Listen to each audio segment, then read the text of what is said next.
This is Cast of Wonders, the young adult fiction podcast featuring stories of the fantastic. Welcome! Episode 385 for November 24th, 2019. I'm your host this episode, Andrew K. Ho, Assistant Editor for Cast of Wonders. I'm also a writer with stories and essays published or forthcoming here on Cast of Wonders, Diabolical Plots, Highlights for Children, The Young Explorer's Adventure Guide, Volume 6, and Parabnormal Magazine, December 2019. That December issue of Parabnormal Magazine is due out in about a week from Alban Lake Publishing and will feature my horror essay on monsters and what I'll call monster movement. Why are monsters so fast? I'd be honored if you're able to check that out. Today's story is the last of our Dinovember episodes for 2019. Be a Thunder, Release a Roar by Osahon Ize Iyamu first appeared in Robot Dinosaurs on May 11th, 2018. Osahon Ize Iyamu is a Nigerian writer of speculative fiction. He is a graduate of the Alpha Writers Workshop and has work published or forthcoming in Strange Horizons, The Dark, and Clarkesworld. You can find him online at Osahon4545. This story is narrated by Takuzwa Sharon Kirimi, a Zimbabwean-born South African with a love for the stage, acting, talking, always talking, and writing. She can't get enough of good storytelling and is in a constant battle with her mind and heart on whether to put her truth on paper. And now, we've a tale to tell.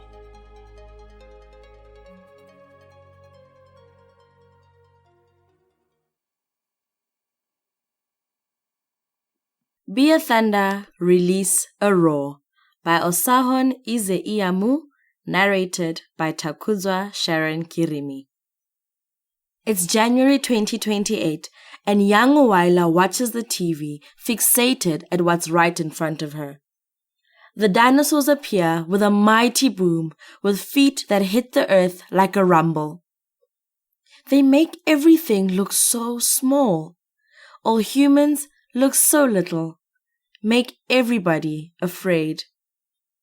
They hold a certain kind of power Uwaila needs, a roar and gentleness that makes them perfect to watch. Everybody Uwaila knows has a powerful thing. Her mother has pepper spray, which she used on the annoying cash register man last week when he was being too handsy. Uwaila's auntie has a big umbrella, one the woman uses when anybody says something offensive or inappropriate. These things become part of them, their signatures, their partners in crime. Uwaila can associate them all to their tools of power. So, where is hers? She asks her mother. It can be anything but a gun or, well, any war weapon. Just nothing too dangerous. You know what I'm saying, right, baby? Uwaila nods. She doesn't know what her mother's saying, but she finds it easier to nod, to say nothing, to agree. Mummy fiddles around her room looking for an exercise DVD before looking back at Uwaila. Anyway, how's school, baby? Uwaila finds it easier to nod, to say nothing, to say, it is well. It is not. Uwaila has a laboratory. She has a small room dedicated for her time, for her projects, for her attention. She rubs her fingers and looks at the space in front of her, the room around her. She won a government competition called Kid Genius last year, and the grand prize was this, her own personal scientist space. Every time she needs something, she just writes a letter to the director asking for equipment. Sometimes they dispatch workers to help her. She won't say she doesn't like bossing people around. So, what's she creating in the lab today? At school? School sucks being a young smart girl like her. Small and reduced, small and insulted, despised, constantly being put in boxes. Boys keep trying to shrink her. Teachers keep asking her why she wants to be an engineer and not a doctor. Nobody wants to sit with her. Nobody likes her. It's not fair because she's exactly like the other girls who are smart and capable too. But she won Kid Genius and they didn't. And now she's ostracized. And now everywhere Uwaila goes, a sea of hisses follows her. A crowd of malice overwhelms her. Everywhere in primary school, alone. So what's Uwaila going to do? She sends the letter off to the Kid Genius director, waits patiently for his reply. She watches dinosaurs one more time. Long-necked, big teeth, up bodies, large size. So, what's she going to do? She keeps watching. Large print of leg on the ground, face that fills up the screen, heads that shoot out, frames that stand out big and not afraid, stepping above all that's small. So, what's she going to do? She's gonna rise above.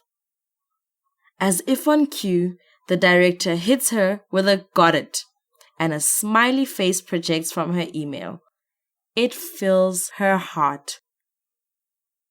Kid Genius will soon start again, and Uwaila's school has filled up with students at work, constantly twisting gears, not sleeping. Mommy always said that while this competition has good intentions, it is very messed up for little children to be in this game. Uwaila's starting to see the effect now. She can see mothers feeding their sons energy drink after energy drink, leading the boys to run around the room, hyper, then crash to the ground. Uwaila can see mothers shouting at daughters, pointing in Uwaila's direction, shouting at the girls to say, "Does she have two heads?" She can see a problem starting to go on. Uwaila gets her ordered parts on a Tuesday in a nice little box. Following that box is a nice Itsekiri man named David and a small Calabar man named Peace. They are both very friendly and sent from Kid Genius and here to help. She shows them her plans. "You can't be serious," Peace says loudly. She is. And the director allowed this. He did. They get to work. Uwaila steps into school and sees a girl, Fatima, crying, struggling with a robot. It looks thrown in pieces, scattered. It looks like it was destroyed in frustration. Fatima looks hopeless. "I can help you," Uwaila shouts, excited. "You just need to coordinate the—" No. Fatima's mother comes rushing into the scene, placing hands on her hips, angry, furious. Fatima is very intelligent. She can do this by herself. Uwaila tries to say something, but she doesn't. She stays silent, she nods, she agrees. She sits alone. Two people walk up to her. "We heard you wanted to do Kid Genius this year again," the two children say at the same time. "No, I already won last..." "We know you won last year. Stop saying it. Pride comes before a fall." "Humble yourself, Uwaila. It could have been a fluke then." Uwaila doesn't stay silent this time. "Oh, well, maybe I'm running again." The two children burn with rage. "That's selfishness. No wonder nobody likes you." And then they run away. Uwaila works all night. She burns her rage into machines. She keeps on hammering, keeps on spinning, keeps on working. She's more than just a one-time thing. What's she gonna do now? So picture this.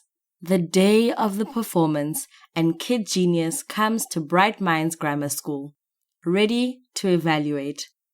The grass is cut, the school looks good, freshly painted red, the thick coat dripping down the walls. Students stand by the playground area, ready to unveil their inventions. And then they hear a sound. A foot drops mightily down on the earth and breaks the soil. A weight hits the ground, fills the place with panic. A loud roar comes through, primal and metallic, screeching and angry, painful and enraged. Everyone looks up. And it's just Uwaila. It's just her. She's fitted herself with a roar, with a shield, with metal plates on her arms, shoulders, legs. Her body is like a puzzle, her mech joining together to form a dinosaur. Uwaila is a dinosaur, a Tyrannosaurus Rex, loud and roaring, metal interlocking plates fusing, and soon she doesn't look herself, not to anyone. She activates a booster and propels spirals to lift her up, make her taller. She has everyone's attention. This is what I can create, what I can make, she tells the Kid Genius judges. But as a winner of this competition, I can't say this competition is right. Changes need to be made. And I am going to make sure the director knows. Children are suffering just to be great. And it's killing them. And it's killing me. So even the school has to do better. Because I'm not the enemy. I'm just a dinosaur. Uwaila walks away, roaring, stepping, weight in her throat, gone. Everyone just looks at her. No words. Uwaila wakes up the next morning to see a dozen emails projecting in front of her. Some are from parents insulting her, asking who she thinks she is, berating her. Some are news channels asking for a detailed story, wanting a narrative. Most are conversations in the waiting, asking her how to do better and what to do next.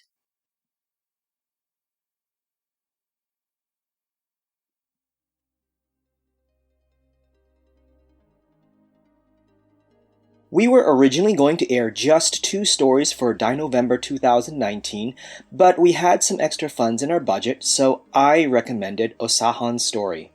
Be a Thunder, Release a Roar is actually a gift from our PayPal and Patreon supporters. Thank you, supporters.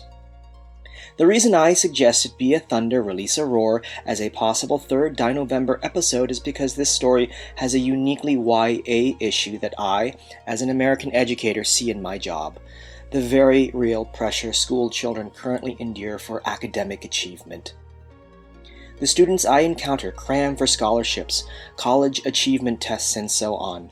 They compete for limited spaces on college campuses.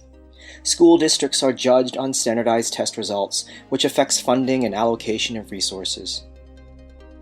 Children are suffering just to be great, says Uwaila in her dinosaur mech suit. And it's killing them.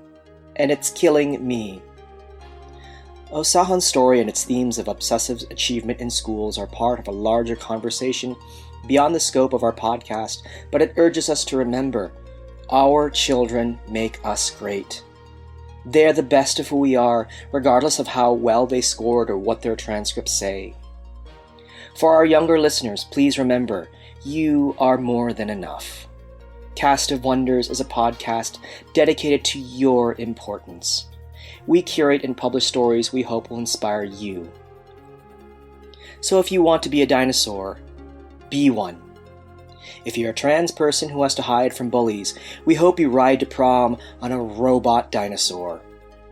We hope you thrive and grow and buy your own Bionosaur. Listeners, if you have no idea what I'm referring to, please check out the 2 Dinovember episodes released prior to this one. I'd like to take this moment to inform you that the Escape Artist Patreon jumped a bit to around $3,500 this month. This means we're just $500 shy of our goal to meet the costs of the SIFWA price increase.